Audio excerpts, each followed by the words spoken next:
Fathers itu fakta, ada.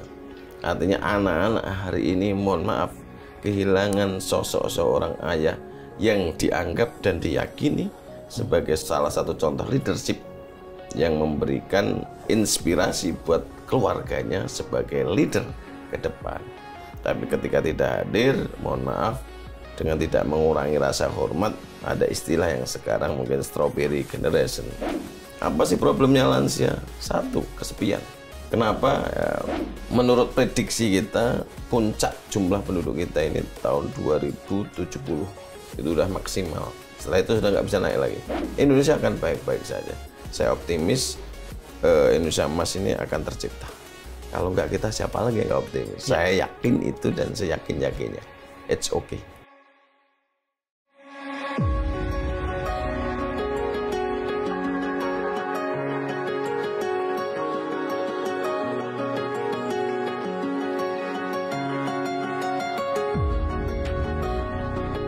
Halo sahabat media Indonesia, kali ini kami berkesempatan untuk mewawancarai Menteri Kependudukan dan Pembangunan Keluarga, Kepala BKKBN, Pak Wihaji. Terima kasih Bapak atas kesempatannya. Terima kasih, sama-sama. Iya, untuk membicarakan berbagai isu yang menjadi tupoksi BKKBN juga ini memang sebuah tugas yang besar ya Pak ya. Lumayan, kita kerjakan aja. Ya, mungkin pertama Pak, di 3 bulan lebih ini Bapak bertugas ini, mungkin apa yang paling jadi concern Pak, mungkin yang paling digenjot mungkin untuk program-program? Jadi yang pertama, kita tidak kenal diksi tentang 100 hari, nggak ada. Memang pemerintahan yang di bawah kepemimpinan Pak Prabowo dan Mas Gibran ini dalam Kabinet Merah Putih yang penting kerja, melaksanakan semua untuk bangsa dan negara, semua untuk masyarakat Indonesia. Itu poin pentingnya. Khususnya di kementerian saya, namanya Kementerian Kependudukan dan Pembangunan Keluarga. Kebetulan urusannya 2. Satu urusan kependudukan, kedua urusan pembangunan keluarga. Kalau urusan kependudukan itu intinya adalah keseimbangan ataupun pengendalian penduduk sehingga tumbuh seimbang. Dan kalau pembangunan keluarga itu intinya menjadi keluarga yang berkualitas. Apa itu? Mandiri, kemudian bahagia dan tentram. Nah, itu kira-kira begitu. Tentu secara umum kementerian kita ini mengerjakan sektor yang tidak bisa dikerjakan oleh salah satu sektor kementerian. Saya ulangi, kementerian kita ini adalah pelaksana dari program kerja pemerintah yang tidak bisa diselesaikan oleh sektor satu kementerian. Contoh misalnya stunting. Ini kenapa biar enak kita mikirnya. Stunting adalah satu problem yang tidak bisa diselesaikan oleh satu kementerian. Contoh misalnya, mohon maaf ya, Menteri Kesehatan ataupun BGN akan memberikan asupan gizi. Tapi selama itu masih ada pernikahan dini, maka stunting akan tetap ada. Padahal pernikahan dini tidak ada hubungannya dengan BGN maupun Kementerian Kesehatan. Oke, pernikahannya bagus, asupan gizinya bagus, tapi air bersih nggak ada, ya bisa stunting. Dan air bersih tidak ada dalam kementerian tersebut. Ini contoh saja, itulah sektor kementerian kita yang mengurus, yang tidak hanya bisa diurus oleh satu sektor kementerian. Itulah urusan kementerian kita, biar kita nanti enak mikirnya, oh ini tahu. Karena itu dalam waktu 3 bulan ini kita bikin quick win. Yang dari quick win itu berawal dari problem-problem yang kita yakini menjadi salah satu sebab problem untuk Kementerian Kependudukan dan Pembangunan Keluarga. Dalam ini adalah tugas dan kewenangan Kementerian Kependudukan dan Pembangunan Keluarga. Salah satunya adalah quick win-nya namanya Genteng. Gerakan Orang Tua Asuh Cegah Stunting. Kenapa? Bahwa hari ini prevalensi kita stunting di Indonesia itu 21,5%. Artinya setiap 5 balita ada 1 stunting. Ini menurut saya problem serius. Sejak pasca reformasi, negara kita ini terus berusaha untuk mengurangi prevalensi stunting. Kalau bisa nol. Tapi hari ini masih lumayan. Artinya bahwa siapapun warga negara kita yang punya potensi menjadi stunting, yang kita sebut dengan KRS, keluarga resiko stunting, mesti kita ikhtiari, mesti kita selamatkan. Dan dalam hal ini, kementerian saya bikin program namanya Genting yang tidak melibatkan APBN. Kenapa? Begini kira-kira. Udahlah, kita pernah punya program yang lumayan anggarannya. Tetapi mungkin sebagai pembelajaran kurang fokus, kurang disiplin, dan barangkali juga kurang pas, sehingga menurut saya belum maksimal. Saya tidak akan menyalahkan, tetapi belum maksimal. Saya belajar dari situ, maka saya bikin program Genting ini, bagian dari yang saya kira melibatkan unsur masyarakat untuk hadir. Saya ulangi, melibatkan unsur masyarakat untuk hadir, bagaimana ada anak bangsa yang membutuhkan bantuan dari uluran tangan anak bangsa yang lain. Pak, itu kan tugas negara, Pak. Ya, negara juga hadir. Dari kementerian kita juga hadir. Ada program-program yang memang berkenaan dengan stunting. Tetapi tentu biar fokus, kemudian juga intervensinya jelas, lokusnya jelas, namanya jelas, alamatnya jelas, saya bikin program itu. Dan per hari ini sudah ada 39.000 anak Indonesia yang kita asuh dari keluarga risiko stunting, yang diasuh oleh orang tua asuh stunting. Berapa orang tuanya? Orang tuanya sudah 7.000-an. Ya, artinya ini contoh sederhana yang sudah kita kerjakan dan terus bergulir. Itu yang pertama. Yang kedua, kita punya namanya GET yang tadi kita diskusikan. Apa itu? Gerakan Ayah Teladan. Kenapa 20,9% menurut UNICEF masyarakat kita kehilangan ayah atau fatherless? Kenapa butuh gerakan Ayah Teladan? Dari berbagai saya ngobrol, saya diskusi, fatherless itu fakta ada. Artinya anak-anak hari ini, mohon maaf, kehilangan sosok seorang ayah yang dianggap dan diyakini sebagai salah satu contoh leadership yang memberikan inspirasi buat keluarganya sebagai leader ke depan. Tapi ketika tidak hadir, mohon maaf, dengan tidak mengurangi rasa hormat, ada istilah yang sekarang mungkin strawberry generation, atau ini tidak bias gender enggak, tetapi munculnya Hello Kitty generation, yang tentu ini menjadi PR buat kementerian saya, karena kewenangan dan tanggung jawab kementerian kita ini salah satunya adalah mengurusi generasi emas ke depan. Dan salah satu gerakan Ayah Teladan itu penting menurut saya, karena kalau ini nggak hati-hati menjadi problem baru ke depan. Karena banyak anak yang tadi saya sebut yang kita sebut dengan fatherless, kehilangan sosok ayah. Ya, apa Pak programnya? Macam-macam. Tapi intinya nanti akan terfokus dalam satu program Quick Win ini, dalam satu kelompok namanya Kampung Keluarga Berkualitas. Yang kita sebut dulu dengan Kampung KP. Kampung Keluarga Berkualitas itu nanti menjadi lokus dan fokus dari semua Quick Win. Termasuk gentingnya ada, GET ada, kemudian ada juga nanti lansia berdaya. Lansia berdaya ini adalah kira-kira begini reasoningnya. Sekarang di Indonesia sudah ada 11,7% lansia. Artinya ada umur 60 tahun ke atas. Itu 11,7% yang kita sebut dengan aging population. Ini di dalam hidupnya pernah berkontribusi terhadap negara loh. Ini pernah bayar pajak loh. Sekarang setelah jadi lansia, bagaimana kehadiran negara?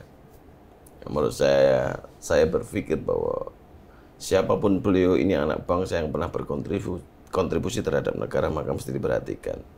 Maka kita punya konsep namanya lansia berdaya. Apa itu? Bagaimana memberikan ruang kepada lansia ini yang masih produktif kita ikhtiari. Kita berikan ruang supaya lebih produktif, bagian dari bonus demografi. Tetapi yang tidak produktif, kasih ruang mereka untuk dalam hal ini adalah bagaimana negara ini hadir.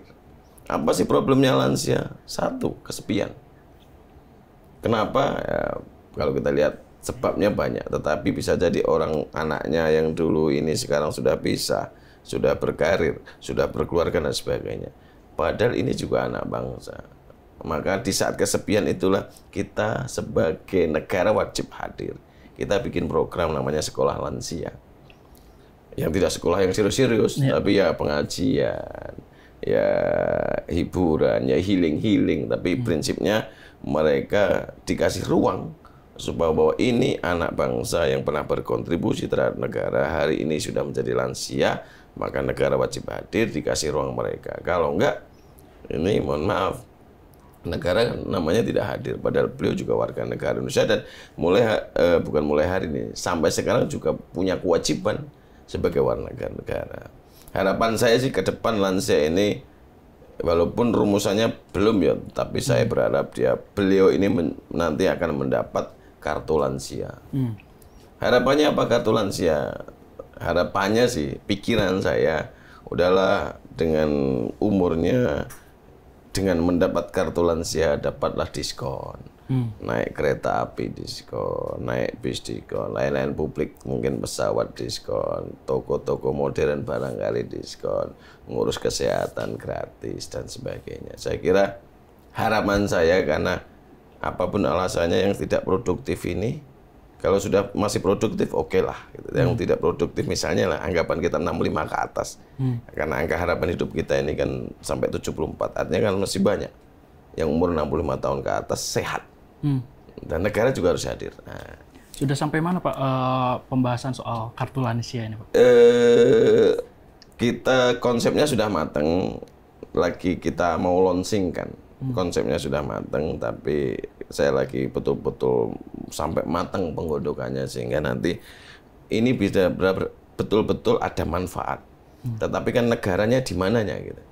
Saya harus berdiskusi kepada stakeholder terkait, tidak hanya kementerian kita, harus kementerian terkait.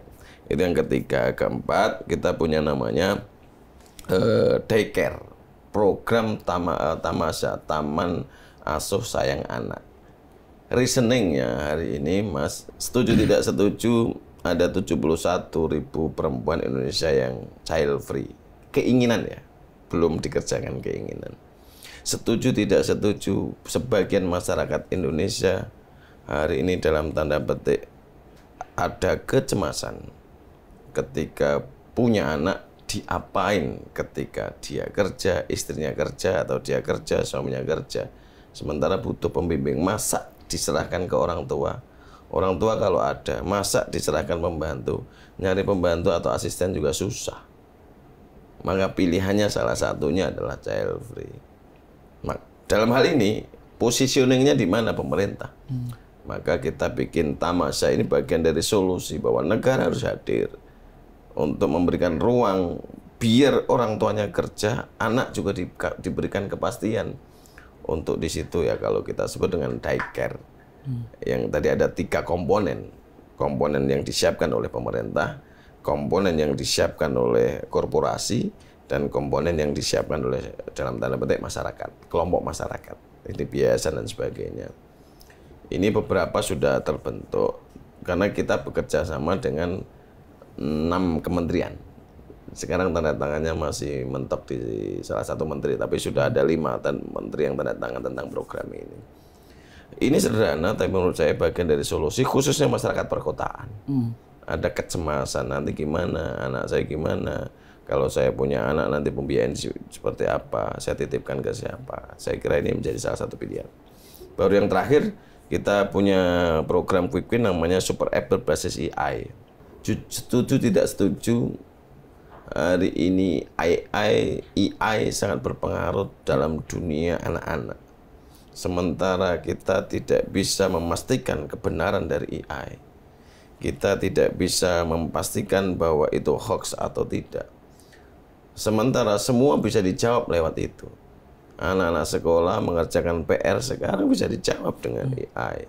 Mau tugas-tugas sekolah bisa dijawab dengan AI. Artinya sangat memanjakan generasi zilenial khususnya. Apakah salah? Tidak salah. Cuma kalau nggak hati-hati menjadi masalah baru. Maka dalam konteks itu saya berpikir bahwa kita juga punya counter bikin super app berbasis AI yang salah satunya adalah menjadi media konsultasi. Saya ulangi, media konsultasi bagi para remaja, bagi kaum zilenial yang berkenaan dengan keluarga, yang berkenaan dengan, mohon maaf, mungkin juga ada pendidikan seks, yang berkenaan dengan database tertentu yang kita masukkan ke dalam data AI, sehingga mempermudah juga yang saya sebut dengan, mohon maaf, digitalisasi layanan lah, kira-kira gitu. Kalau dulu harus kumpulin orang, bikin edukasi, sudah zamannya sekarang udah beda.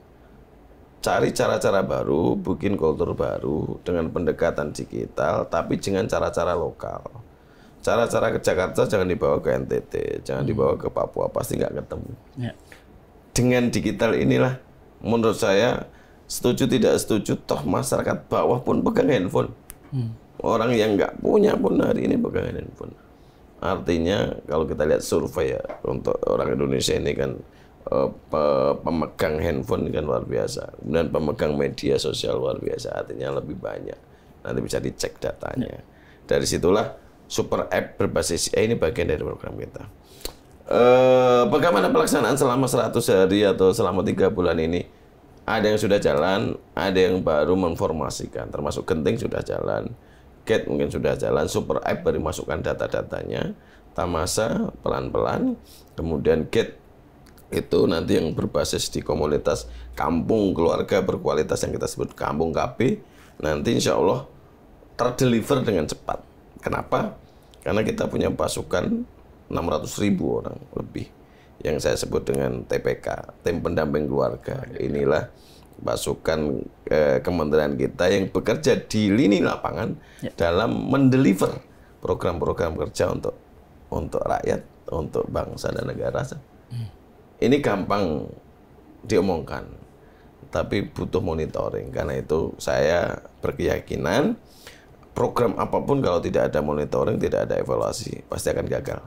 Nah, ini kita monitoring, kita evaluasi terus secara terus-menerus, nanti seperti apa hasilnya pasti kita akan perbaiki, kita sempurnakan. Pak, terkait stunting lagi nih Pak. Ya, silakan. Tahun 2025 ini ditetapkan 18%, ya, 18% Pak. oleh Pak Penas. Bagaimana Pak melihat angka tersebut, Pak? Ya, kalau sudah tugas negara kita coba kerjakan. Satu, MPG saya kira salah satu ikhtiar untuk mengatasi stunting khusus 1000 hari pertama kehidupan yang kita sebut dengan ibu hamil, ibu menyusui, baduta. Karena sebab dari stunting itu mesti kita cek betul dari mana. Karena mengobati lebih sulit, kalau kata dokter 20%. Mencegah itu yang lebih penting. Maka MBG, makan bergizi gratis, yang selama ini dilaksanakan oleh PGN dengan anak sekolah, kita juga sudah MOU dengan MBG berkenaan dengan MBG khusus ibu hamil, ibu menyusui, dan balita khususnya baduta. Balita juga oke, di luar PAUD.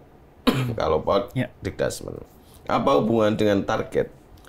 Ini salah satu sebab stunting kan asupan gizi yang kita sebut dengan nutrisi. Artinya bahwa minimal 30% bisa membackup. Kekurangannya adalah berarti, sebab non nutrisi apa? Yang saya sebut tadi, bisa air bersih, bisa sanitasi. Yang paling penting adalah dari sebab stunting itu, asupan gizi sudah dijawab dengan MBG. Sekarang bagaimana memastikan air bersih, sanitasi, dan yang tidak kalah penting adalah edukasi. Disitulah ada menu, 4 menu yang kita siapkan bagi gerakan orang tua asuh stunting. Yang nutrisi, yang non nutrisi itu air bersih, sanitasi, dan edukasi. Apakah nanti bisa, Pak? Kita ikhtiari aja lah. Dengan target Pak Penas kan 18%. Jujur aja 2023 dengan anggaran agak lumayan, turunnya 0,5 kan, berat.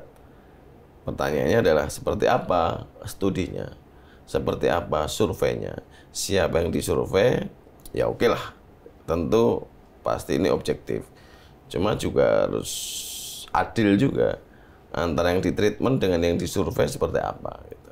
Maksud saya mesti ini kita pelajari secara komprehensif. Prinsipnya begini. Prinsipnya adalah bagaimana prevalensi ini berkurang. Satu. Kedua, harapannya tentu karena ini anak bangsa, stunting itu hilang. Itu harapannya. Tetapi tentu harus diukur betul sebabnya. Karena saya selalu mengatakan setiap peristiwa itu ada sebab. Nah, penanganan kalau tidak dimulai dari sebabnya diketahui, pasti nggak akan tepat. Maka fokus saya, menurut saya, untuk stunting itu fokus air bersih, fokus sanitasi, fokus asupan gizi, dan fokus edukasi. 4 fokus itu dikerjakan, siapa, mengerjakan apa, di mana, tempatnya di mana, kemudian keluarganya siapa, by name, by address, insya Allah nanti akan ketemu. Kita punya 8,6 juta keluarga yang KRS, keluarga resiko stunting itu yang kita fokuskan. Dari 8,6 itu ada 1,4 juta yang desil 1. Desil 1 kira-kira miskin ekstrim lah, menurut BPS. Tetapi itu menjadi targeting kita dalam kerja pengurangan prevalensi stunting yang kita target 18% dari yang diharapkan Bappenas.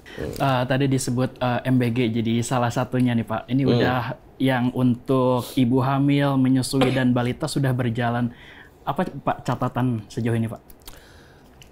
MOU sudah, PKS sudah, sekarang lagi pada teknis.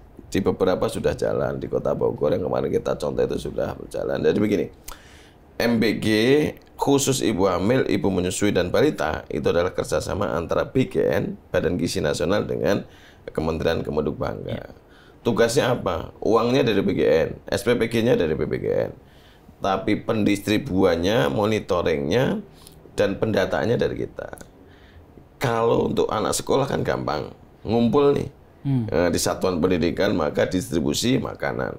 Kalau ibu hamil, apakah tiap hari ibu hamil mau ngumpul demi mengambil makanan? Apakah tiap hari balita mau ngumpul demi mengambil makanan yang barangkali jaraknya jauh juga? Apakah tiap hari ibu menyusui mau? Dari pertanyaan itu maka kita jawab, mesti ada yang mendistribusikan. Siapa yang mendistribusikan? Yang punya pasukan. Siapa itu? Alhamdulillah Kemenduk banyak punya TPK maupun punya petugas keluarga berencana yang selama ini sudah terbiasa dengan dunia itu.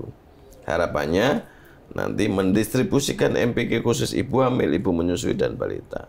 Sementara ada yang 2 minggu sekali, ada yang seminggu sekali. Sudah bisa Pak, sudah ada 110 titik kalau nggak salah yang sudah bisa. Tapi memang secara teknis lagi kita rumuskan dengan BGN, khususnya mungkin bagian pendistribusian.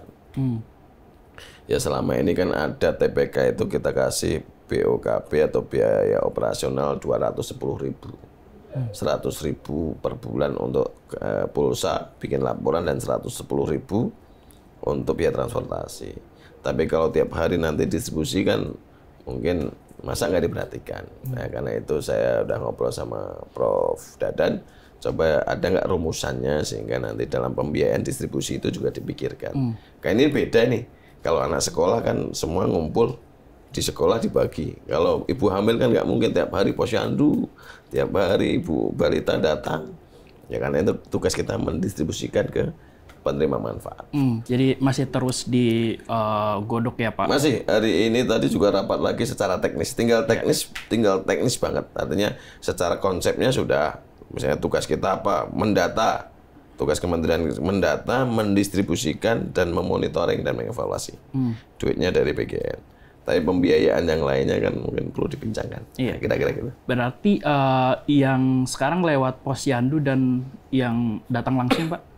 Ya, sementara masih begitu. Sementara masih begitu kan ada yang 2 minggu sekali dan belum banyak titik kan. Oke, nanti kalau sudah ini clear and clean pasti kita kerjakan. Karena prinsipnya bagi BGN nggak masalah. Karena perintah Pak Presiden dan tidak hanya anak sekolah kan, tapi juga balita oke. Ibu hamil juga harus, karena cikal bakal untuk penciptaan generasi yang paling dasar itu mulai dari ibu hamil. Kira-kira gitu menurut para ahli. Jadi bagaimana IQ-nya, bagaimana nanti kondisinya itu berawal dari hamil itu, maka sangat penting makanan bergizi ini dimulai dari ibu hamil dan balita. Yang kita sebut dengan 1000 hari pertama kehidupan. Atau hamil sampai nanti menyusui sampai umur baduta, bayi 2 tahun. Itu kekuatan di situ. Insya Allah kalau gitu hebat, kesananya oke. Kalau bahasa kasarnya, kalau di situ nggak stunting, berarti aman.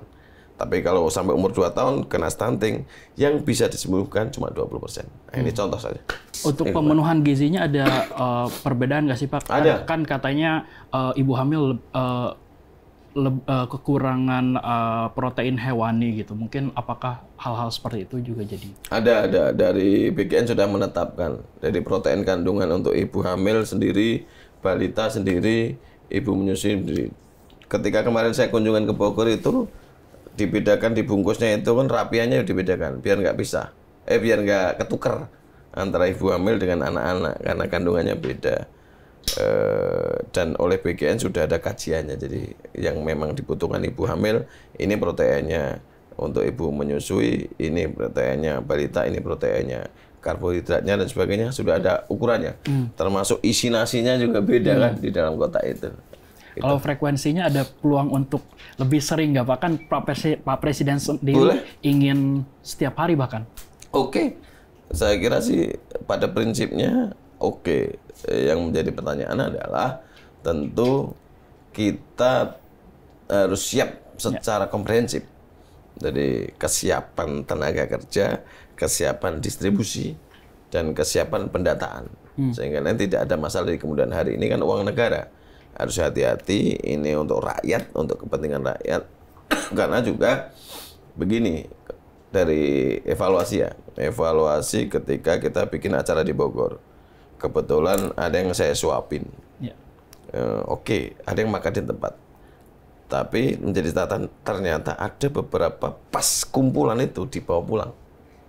Pertanyaannya, apakah dimakan yang hamil atau dimakan suaminya pas di rumah? Atau untuk balita, pas dibawa pulang, apakah dimakan balita atau dimakan ibunya? Nah, itu menjadi catatan. Maksud saya bahwa ini kelemahan yang nanti saya kira menjadi perhatian kita. Ketika kita untuk mendistribusikan MBG khusus ibu hamil, ibu menyusui, balita, dipastikan dimakan kepada yang bersangkutan atau penerima manfaat.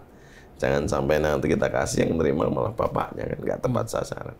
Kira-kira itu sih. Maka edukasi itu bagian yang sangat penting dalam konteks MBG khusus ibu hamil dan ibu menyusui dan balita. Kalau sekolah kan gampang dilihat di sekolah, semua orang bisa melihat. Kalau di sini, nah gitu, itu jadi catatan kita. Catatannya Pak. Dalam bayangan Bapak, kapan sih Pak kira-kira ini akan terlihat hasilnya gitu untuk khusus yang kelompok ini Pak? Begini, ini kan ngurusi manusia ya. Paling sederhana kalau kita kan pasti akan kelihatan secara fisik ya, berat badan dan tinggi badan. Nah, itu kan secara fisik yang paling sederhana akan diketahui itu. Tapi ini kan jangka panjang kan. Namanya bagaimana gizi ini berpengaruh, protein ini berpengaruh terhadap, mohon maaf saya bukan dokter, tapi barangkali yang ahli di bidangnya, bagaimana asupan gizi ini berpengaruh terhadap isi otak maupun IQ dan sebagainya, saya kira tidak bisa dilihat dalam jangka pendek. Jangka pendeknya hanya bisa dilihat secara fisik adalah berat badan, tinggi badan. Kalau kita kan ini salah satu alat ukur sederhana sebagai manusia normal yang tidak dalam kategori stunting. Tapi untuk IQ-nya nanti akan kelihatan di jangka panjang, kira-kira gitu. Yang penting sehat, saya kira nanti itu bisa diukur melalui bagaimana, mohon maaf, pada pemeriksaan yang selama ini sudah terjadi di posyandu. Oh, berarti sehat, tambah bagus, saya kira itu ukuran sederhananya itu. Iya. Pak, ini kan pemenuhan gizi keluarga juga tidak hanya bisa mengandalkan MBG gitu dari pemerintah, di luar itu bagaimana gitu. Seharusnya bagaimana nih keluarga Indonesia ini bisa memperhatikan gizi mereka gitu, Pak? Begini, ada dua hal ya. Satu, bagian dari program pemerintah, kedua bagian dari kesadaran. Poin pentingnya kan bagaimana negara hadir bahwa kesehatan itu penting. Itu yang pertama. Yang kedua, di luar itu ada harapan ke depan bahwa kesehatan itu penting dan menentukan masa depan Indonesia, maka siapapun keluarga itu berharap bahwa hal-hal yang berkenaan dengan kesehatan khususnya sebab asupan gizi tolong diperhatikan. Nah, saya kira sih poin pentingnya itu. Kalau nanti seperti apa rumusannya, nanti seperti apa ke depannya, ya harapan kita dengan apa yang menjadi program pemerintah, menjadi kesadaran bersama, kesehatan itu penting. Yang kedua, asupan gizi ini penting. Nanti titiknya pasti satu, ekonomi itu lebih penting karena sebabnya itu semua. Untuk bisa makan bergizi, untuk bisa memenuhi kebutuhan kesehatan, kebutuhan bergizi, dasarnya pasti ekonomi. Ya, maka ekonomi menjadi salah satu kunci faktor masyarakat Indonesia untuk ke depan. Intinya sih itu kalau saya. Iya, Pak, terkait stunting juga tadi Bapak sempat menyinggung soal pernikahan dini ya, Pak. Ini tentu kontras dengan tren keinginan untuk child free gitu. Meskipun pernikahan dini ini angkanya memang terus menurun ya, Pak. Mungkin, tapi apa sih Pak catatan Kemenduk Bangga ini terkait permasalahan pernikahan dini ini, Pak? Iya, kita ada datanya memang nggak terlalu banyak, tapi itu faktor pasti. Dua hal yang berbeda di lokasi yang berbeda. Tidak mau rasa hormat, perkotaan ada keinginan child free. Di desa-desa tertentu, khususnya di wilayah pinggir-pinggir gitu, banyak pernikahan dini. Yang satu pengen nikah nggak punya anak, yang satu ekonominya biasa-biasa saja, pengen cepat nikah, pengen punya anak. Dua yang berbeda ini dalam konteks kementerian kita adalah dalam teori kependudukan yang paling penting adalah tumbuh seimbang dalam pertumbuhan penduduk. Yang kita sebut dengan pengendalian penduduk kita ini mesti tumbuh seimbang. Supaya seimbang, hari ini angka yang pas 2,0, 2,2, yes 2,0, 2,1 masih oke lah kira-kira itu, bahwa setiap perempuan produktif atau produksi dua anak, rata-rata dua, itu masih oke dalam teori pengendalian kependudukan. Tapi menjadi masalah nanti, mohon maaf, belajar dari negara-negara maju, saya tidak sebut negaranya, mungkin ada yang min, yang TFR-nya, total fertility rate-nya ini kan ada yang 1, kalau di Indonesia sekarang ada 1,8, 1,7, 2,0, 2,1. Tapi kalau di rata-rata masih 2,1. Tapi ada 5 provinsi yang sudah 1, termasuk DKI Jakarta ini sudah 1, ya ke depan mesti diperhatikan karena kalau nggak hati-hati akan merepotkan kondisi bangsa dan negara dalam konteks kependudukan. Menurut prediksi kita, puncak jumlah penduduk kita ini tahun 2070 itu udah maksimal. Setelah itu sudah nggak bisa naik lagi. Prediksi kita dalam teori kependudukan kita berdasarkan angka kelahiran, angka kematian, kita analisis itu maksimal 2070 sudah mentok. Itu habis ini turun. Itu yang nanti menjadi perhatian kita. Saya kira itu. Oke. Pak, ini juga terkait Indonesia Emas gitu ya, 2045. Mungkin kuncinya apa saja sih Pak dalam aspek kependudukan dan pembangunan keluarga untuk mencapai itu Pak? Oke. Kalimat Indonesia Emas 45 itu kan kira-kira bahwa kita akan mendapatkan namanya bonus demografi. 70% masyarakat Indonesia di tahun sekarang ini sudah mulai sampai nanti tahun 2045 umur 14 tahun sampai 65 tahun itu sekitar 70%. Artinya bonus demografi ini menjadi kekuatan penting ketika kita ngomong Indonesia Emas karena ada 70% rakyat Indonesia produktif. Pertanyaannya adalah benar nggak ini betul-betul dikasih ruang untuk produktif? Nah itu, maka Indonesia Emas dalam konteks ini adalah bagaimana kalau saya sendiri negara hadir, pemerintah memberikan ruang kepada rakyat Indonesia yang 70% produktif ini bisa punya available, punya tempat, punya ruang, sehingga Indonesia Emas ini betul-betul akan terwujud. Yang pertama. tentang bonus demografi.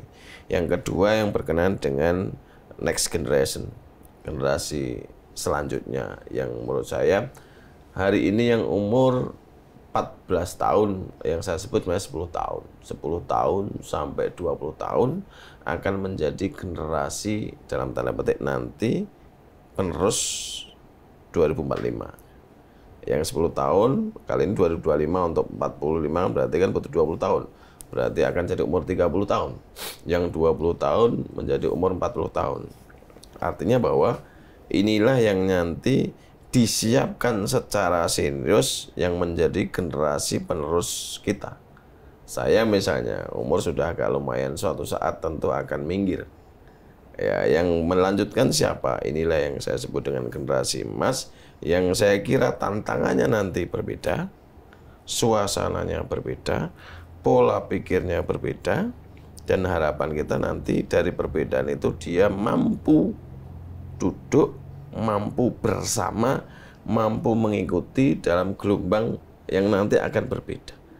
Mohon maaf ini agak bahasa-bahasa umum, tetapi ini penting karena setiap zaman akan melahirkan orang, setiap orang akan melahirkan zamannya yang nanti akan berbeda. Hari ini kaum zilenial kan beda dengan, mohon maaf kaum saya, kamu mungkin zilenial ya, pola pikirnya pasti akan beda, yang state of the art, out of the box, kira-kira selalu berbeda, dan ya sudah, yang penting kita kasih ruang itu. Saya kembali ke tema Indonesia Emas 2045, menurut saya adalah bagaimana memastikan di saat itulah Indonesia punya orang-orang hebat di atas rata-rata yang bisa menyelesaikan masalah bangsa, ekonominya bagus, dan akan bagus ketika 70% yang kita anggap sebagai angka bonus demografi punya available, punya tempat, punya ruang untuk berproduktif. Kalau itu dikasih ruang, yes, itu akan tercipta Indonesia Emas 2045. Jadi gitu. Optimis ya Pak? Optimis. Saya orang yang ikut aliran optimisme. Saya ikut aliran itu. Saya I love my country.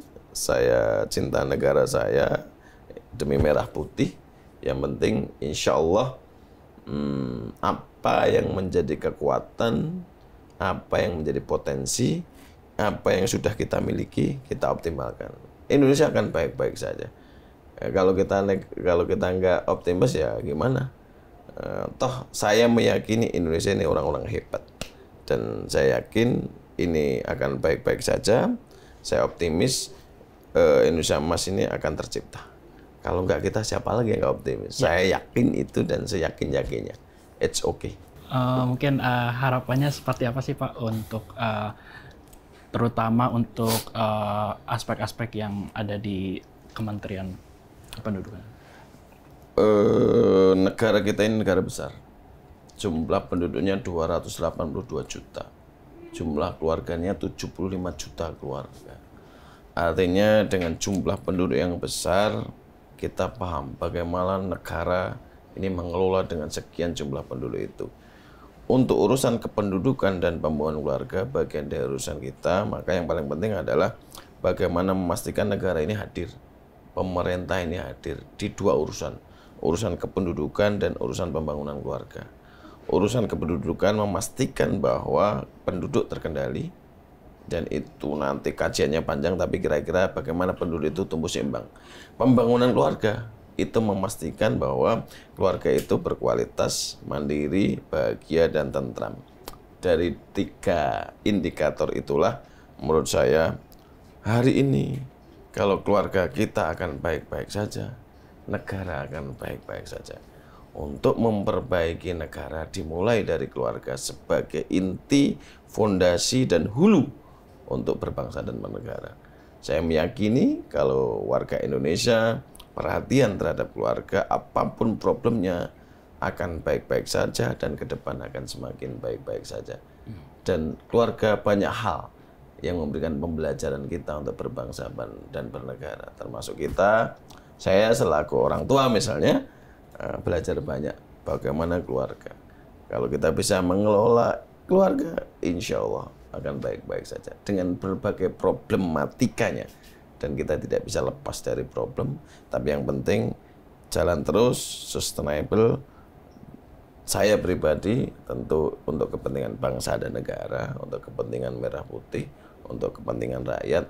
Tapi tentu kita juga tidak munafik juga. Wajar juga ketika manusia juga pengen survive. Tapi tentu untuk saya pribadi, karena ini bagian dari pembantu presiden, tugas saya adalah melaksanakan apapun yang diperintah oleh Bapak Presiden. Saya kira sih itu yang perlu saya sampaikan. Terima kasih, sukses buat media Indonesia. Nanti kita sharing-sharing kembali. Oke. Demikian sahabat Media Indonesia, wawancara kami dengan Menteri Kependudukan dan Pembangunan Keluarga. Terima kasih Pak Menteri atas waktunya.